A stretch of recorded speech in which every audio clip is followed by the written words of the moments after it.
Shalom, bien-aimés dans le Seigneur et bienvenue à la dispensation. Voilà, nous allons parler de la délivrance sur le lien de sang. Le lien de sang parmi lesquels nous allons détailler au moins 9 types de liens de sang. C'est sérieux. Oh mon Dieu. Vous savez, ma famille, il arrive parfois que nous soyons hantés sans nous rendre compte, surtout que ce sont des liens liés au sang. Et ça fait partie de nous-mêmes. Et tout lien, tout envoûtement qui fait partie de nous-mêmes devient automatiquement une obsession au-delà de la possession. Nous allons découvrir toutes ces réalités. Je suis votre humble serviteur, le prophète Moïse Louchikou Malou, le dispensateur du temps de la fin. C'est pourquoi on m'appelle Bemel. Toujours à votre service.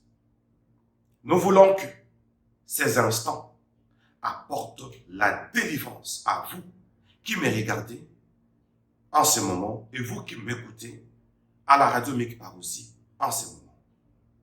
Encore une fois de plus, soyez bénis. Prions. Seigneur Dieu Tout-Puissant, nous te dédions ces instants. Nous bénissons ces instants. Nous libérons l'action du Saint-Esprit pour la transmission de la connaissance. Comme il est écrit, mon peuple périt faute de connaissance. Mais il est aussi écrit que vous connaîtrez la vérité et la vérité vous affranchira. Nous ne sommes pas du nombre de ceux qui périssent faute de connaissance, mais nous sommes du nombre de ceux qui sont guéris par la connaissance. Ces instants sont bénis. Saint-Esprit, inspire-nous, utilise-nous pour l'édification commune. Au nom puissant de Jésus-Christ. Amen. Oh mon Dieu. Bien-aimés dans le Seigneur, bienvenue. La délivrance de liens de sang. Premier lien de sang. Parlons du cordon ombilical. Pour aller plus loin, commençons par cette première lecture dans les livres de Genèse. Genèse chapitre 2, le verset 7. C'est parti. L'Éternel Dieu forma l'homme de la poussière de la terre. Il souffla dans ses narines un souffle de vie. Et l'homme devint un être vivant. Comprenons ce passage aujourd'hui autrement. Dieu a regardé la race humaine qui devait se multiplier selon la loi. Comme Dieu a dit, multipliez-vous, soyez féconds, remplissez la terre. Et Dieu, dans sa préscience, a regardé les futurs de la race humaine qui devaient être féconds et se multiplier. Voici le principe de la multiplication. L'homme va apporter sa sémence. La femme, comme les champs, va apporter son ovule. C'est comme ça que la race humaine va se multiplier pour se perpétrer sur la terre. Et Dieu, qui est le Créateur dans sa préscience, n'a pas voulu que les humains se multiplient et ne se limitent qu'à cette façon de se multiplier. Parce que la sémence est naturelle. L'ovule est naturel. L'homme et la femme vont apporter quelque chose. Alors, l'enfant sera conçu. Et la conception, comme on l'appelle jusqu'à nos jours, c'est l'apport de deux personnes. Dieu n'a pas voulu que les humains se multiplient et ne restent que dans le naturel. Avec cette allure, la race humaine ne restera que naturelle. Dieu, dans sa toute-puissance et dans sa préscience, est descendu. Il a façonné une statue et il a soufflé dans ses narines un souffle de vie. C'est ça maintenant l'homme qui subsiste par miracle, le miracle divin. Alors ma famille, attention. On dit l'homme devint. Or, au préalable, Dieu a dit, faisons l'homme à notre image. Donc, Dieu a pensé à l'homme. Il a préféré faire un homme. Alors, par mesure de prudence, Dieu a soufflé dans cette statue pour que l'homme ne reste pas homme, mais qu'il soit tripartite, qu'il ait 3 parties. Le corps, l'esprit et l'âme. Donc, Dieu a prévu déjà dans l'homme 3 parties, le corps, l'esprit et l'âme. Alors que ce ne soit pas seulement un homme naturel, un homme physique, mais il faut qu'il y ait aussi un esprit et une âme dans cet homme. Pourquoi? Si l'homme n'apporte que la sémence, la femme n'apporte que l'ovule, le croisement de deux crée ce qu'on appelle une fécondation. Alors, la fécondation aboutit à une conception. La femme conçoit. Vous allez voir que l'homme sera toujours naturel. Il sera soumis aux lois de la nature. L'homme sera fragile. Voilà pourquoi Dieu a soufflé au préalable dans une statue. Et la statue est devenue un être. Le corps, l'esprit et l'âme. L'acte sexuel se passe au niveau du corps. 2 personnes physiques, là c'est le corps, sous un accouplement, vont produire un enfant. Et la production se fait au moyen sexuel. Vous allez voir que l'enfant est conçu naturellement. Et cet enfant, sans l'esprit, sera soumis aux lois de la nature et, entre guillemets, aux lois biologiques. Ou, par la sémence, la femme par l'ovule, l'homme par la sémence, chacun va transmettre les lois biologiques. Et chacun va donner la reproduction de son ADN. Et c'est ça l'enfant qui va naître, relié à certaines lois biologiques. Et l'enfant, dès qu'il sera embryon, sera automatiquement connecté à un cordon auquel il sera attaché, le cordon ombilical. Bien-aimés dans le Seigneur, encore une fois de plus, shalom. Le cordon ombilical va servir à la respiration de l'embryon, du fœtus, de l'enfant.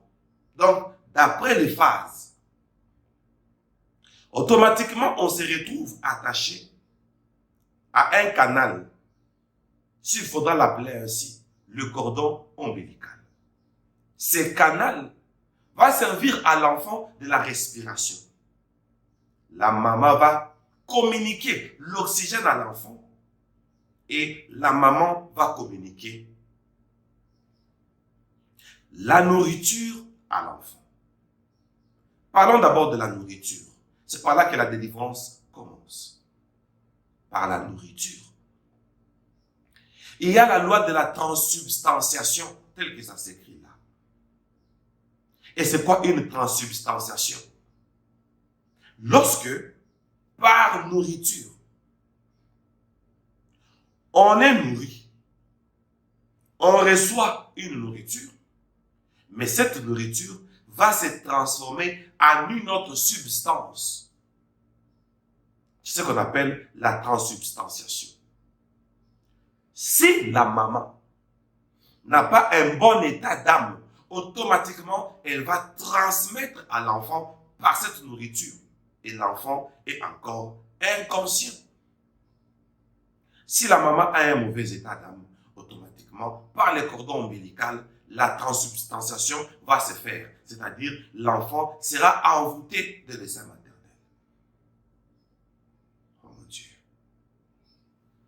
Est-ce que vous avez déjà entendu parler que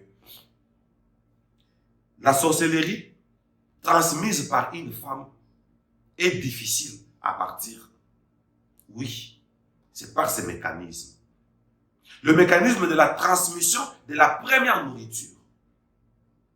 L'enfant est automatiquement possédé. Si la maman est sorcière, voilà la première nourriture sorcière qu'on va recevoir inconsciemment. Ça se fait par le cordon ombilical, que la sorcellerie est transmise. Et là, on est inconscient. On ne sait pas qui lui a donné la sorcellerie.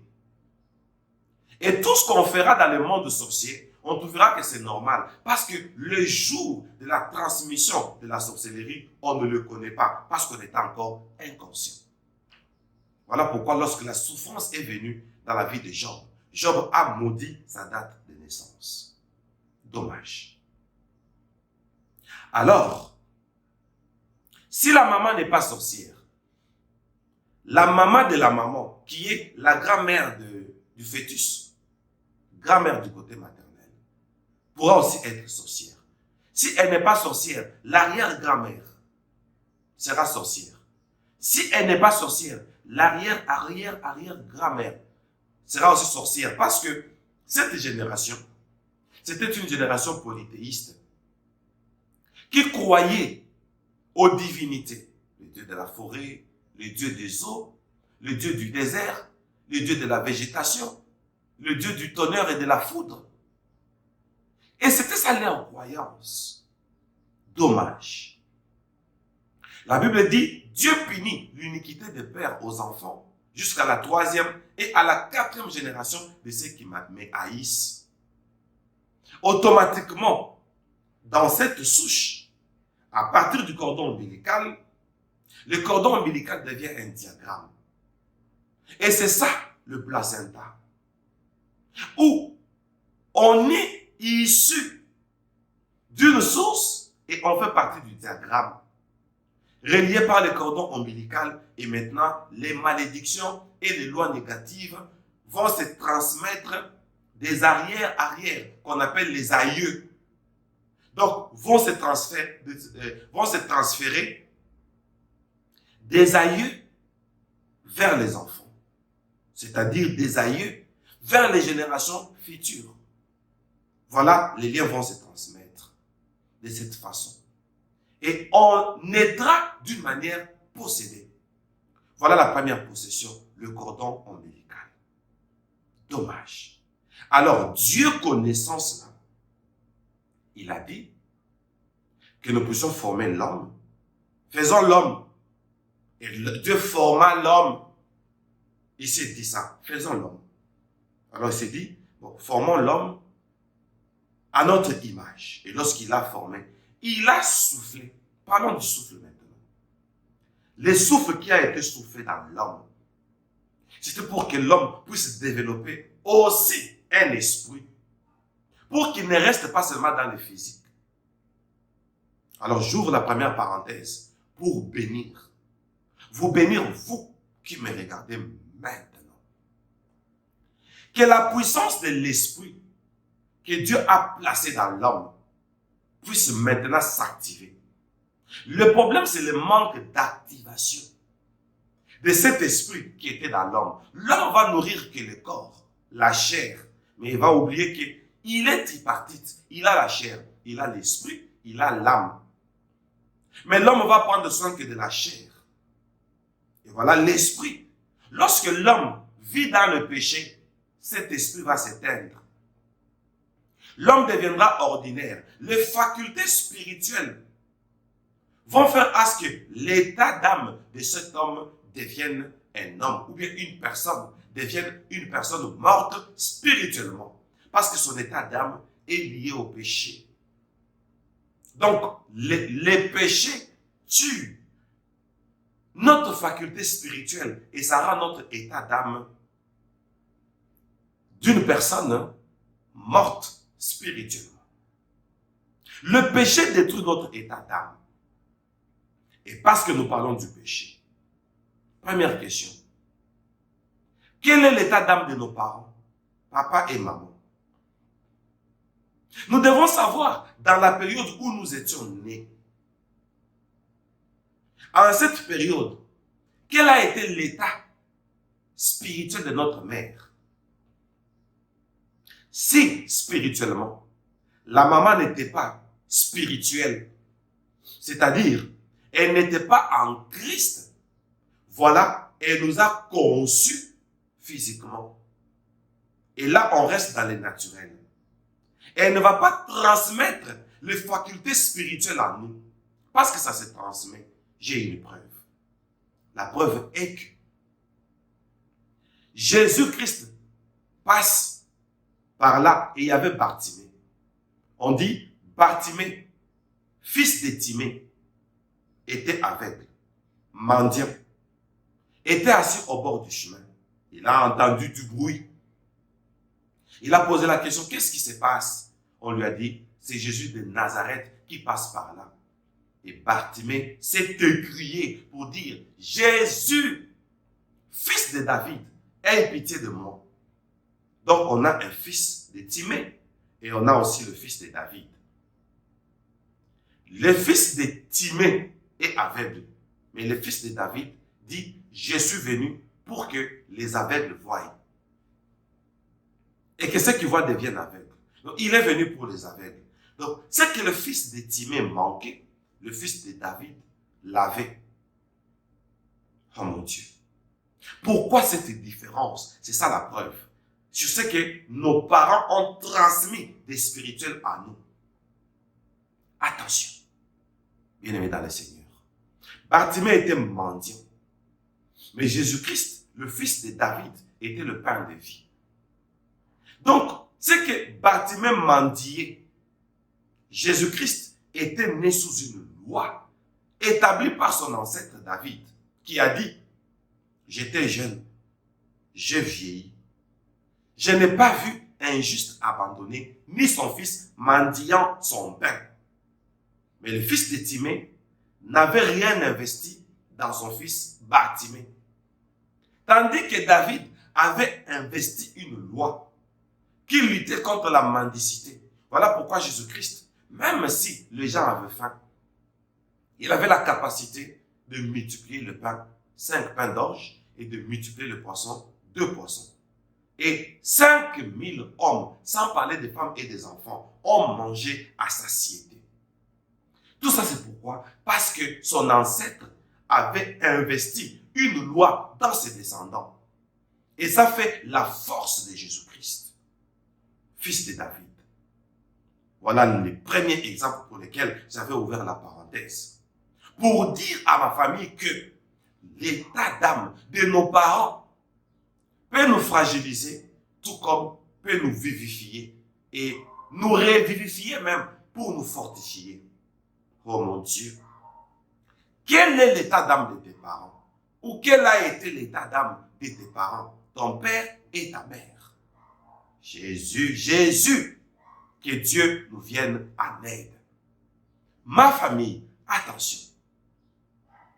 Si nos parents étaient des païens, si papa ou maman, l'un de deux ou tous les deux, étaient des païens, sachant qu'ils n'ont rien investi à nous, donc nous avons le devoir maintenant de restaurer la potentialité spirituelle à nous. Sinon, nous serons soumis aux lois de la nature. La nature peut nous être à tort, même dans des petites choses. Quelqu'un peut être piqué par un petit moustique. Et le moustique peut laisser un germe microbien dans son torrent sanguin. Et en Afrique, il y a ceux qui en meurent juste pour un germe microbien qui est entré dans l'organisme et qui a connu une période d'incubation et les microbes vont se multiplier. Et si on n'est pas bien soigné, on peut mourir de la malaria. Et le taux de la mortalité en Afrique est tellement élevé et que cela inquiète le monde entier. Bien-aimé, ça c'est être faible vis-à-vis de la nature. Si les facultés spirituelles ne sont pas communiquées à nous, vous allez vous rendre compte que si papa était un hypertendu, l'enfant sera hypertendu. Le papa avait le diabète, maman avait le diabète, les enfants auront le diabète et plusieurs autres maladies héréditaires que vous connaissez déjà. Je viens de dire à quelqu'un, dans ce programme, nous nous levons comme vos prophètes, comme vos bergers, pour défendre votre cause. Est-ce que vous pouvez dire Amen 3 fois? Amen, Amen, Amen. Attention, nous allons nous retrouver bientôt à la deuxième partie. À cette première partie, j'ai dit ceci. Nous devons développer les facultés spirituelles à nous. Surtout si nos parents n'étaient pas spirituels lorsque nous avons conçus. Les jours où David a péché, il a dit, mon père et ma mère m'ont conçu dans l'iniquité. Voilà, on a transmis un esprit d'iniquité à l'enfant. Pourquoi? L'enfant n'était pas spirituel. Parce que l'enfant était conçu naturellement. Et voilà, on a reproduit un être, pas même un être, mais une personne naturelle comme les parents. C'était ça la justification de David. Il dit, j'ai été formé comme ça, par les parents pécheurs. Et vous connaissez qui était le père de David. Et vous connaissez comment David a été conçu. Et voilà, il a expliqué à Dieu sa justification pour dire, on m'a conçu dans le péché. Ça, c'est une interpellation que je vous amène, ma famille. Quel a été l'état d'âme de ceux qui nous ont conçus? On nous a conçus sous quelles circonstances? Surtout par le cordon ombilical. On ne transmet pas seulement l'oxygène et la nourriture, même les émotions de la maman. Pour vous qui avez les parents qui sont encore vivants, posez-leur la question, maman, quand tu m'as conçu, c'était sous quelles circonstances? Tout autour de ma conception, c'était dans quel pays? C'était dans quelle ville? C'était dans quelle contrée? Tu étais sous quelles émotions? Des joies ou des tristesses? Est-ce que tu pleurais à tout moment des réalités que tu vivais avec papa? Il y a d'autres personnes qui sont conçues.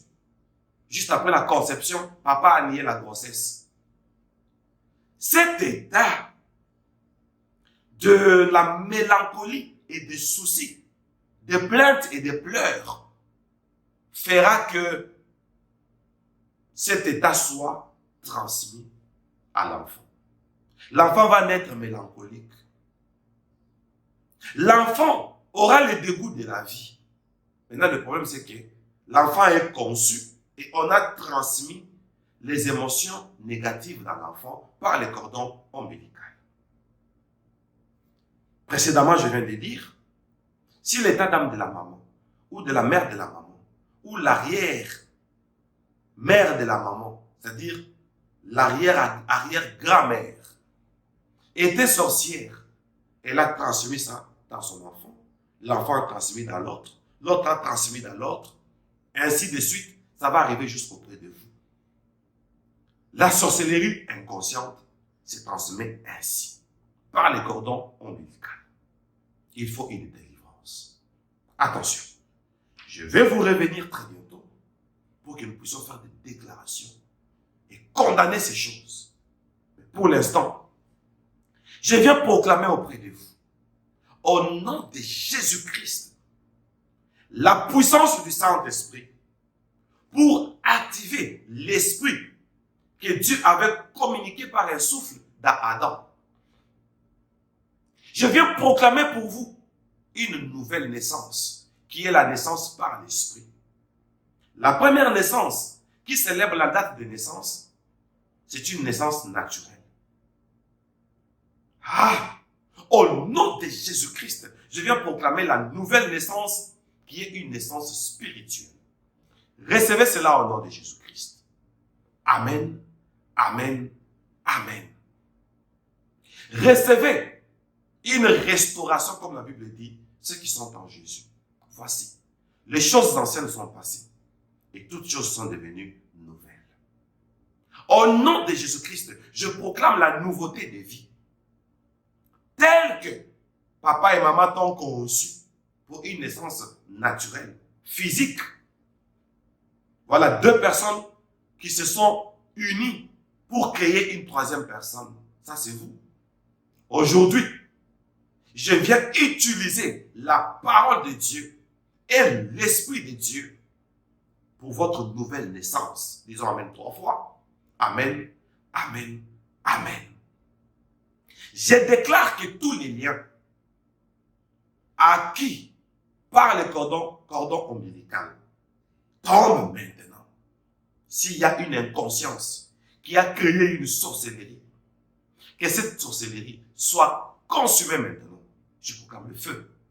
Feu, feu, feu, feu, au nom puissant de Jésus-Christ.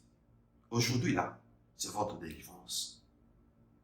Parce que papa et maman t'ont conçu, m'ont conçu, nous ont conçus. Voici, nous avons acquis leur nature.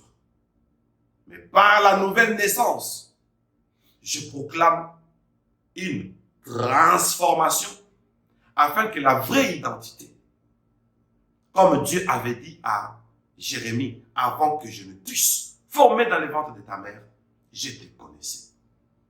Je proclame que cette connaissance que Dieu avait de toi et de moi soit maintenant transmise par ces messages. C'est que Dieu connaissait sur toi. Il dit à Jérémie, je t'avais établi prophète des nations. Donc avant sa naissance, Dieu savait qui il devait être. Alors, ce nouveau profil-là, de cette identité-là, que les parents n'ont pas donné, que les parents n'ont pas pu transmettre, sont maintenant retransmis par une régénération. Disons Amen 3 fois. Amen, Amen, Amen. La régénération pour proclamer une restauration au moyen du Saint-Esprit. Voici, vous êtes devenu une nouvelle créature. Que tous les liens du cordon ombilical soient coupés. Retrouvons-nous à la deuxième partie, toujours sur le cordon ombilical. Là où on dit, le jour où tu fus né, le jour de ta naissance, ton cordon ombilical n'a pas été coupé. Cela veut dire quoi? On dit, tu n'as pas été lavé, frotté avec du sel. Ce sel-là représente quoi? Bien-aimé, cette histoire de la délivrance continue. Pour l'instant, recevez cette délivrance. Retrouvons-nous à la deuxième partie. Toujours sur le cordon ombilical. Cette fois-ci, sur la coupure du cordon ombilical et du sel avec lequel on devait nous laver. Ce n'est pas le sel ici en sodium ici, non. C'est prophétique. Bien-aimé, est-ce que vous avez été édifié? Partagez-moi cette révélation. C'est un programme de délivrance. Si vous voulez que quelqu'un soit aussi délivré comme vous, comme moi, partagez seulement cet élément. Dieu vous le rendra au centuple. Sauvons les âmes. Nous sommes souvent victimes des caractères qui ne sont pas nos vrais caractères. Pourquoi? Nous les avons acquis de nos parents, particulièrement de nos mamans. Certaines émotions, nous sommes trop sensibles. Colériques, mélancoliques.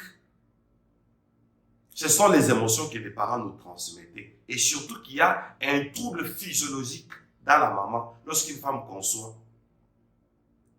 Elle ne voit plus ses menstrues. Alors il y a certaines sécrétions qui partent par les menstrues. Et ces sécrétions-là n'auront plus lieu pendant 9 mois. C'est-à-dire, ces sécrétions ne seront plus excrétées par les menstrues. Alors il y a une accumulation de certaines substances sécrétées pendant 9 mois. Et cela fait un trouble d'émotion auprès de la maman. Donc nous tous, nous sommes nés comme ça, où nos mamans étaient en trouble physiologique. Et cela nous a été transmis. Bien-aimés, il faut que le monde entier découvre ces réalités et que tout le monde trouve la délivrance. Like-moi cette vidéo. Si c'est trop liké, YouTube va commencer à transmettre ça automatiquement auprès d'autres personnes qui n'ont pas encore vu cette vidéo. Fais la promotion de cette vidéo. Like, partage. Like, partage. Que Dieu vous bénisse. Retrouvons-nous à la suite de cet enseignement qui nous prendra du temps sur la délivrance. Soyez bénis et à très bientôt. Bye bye.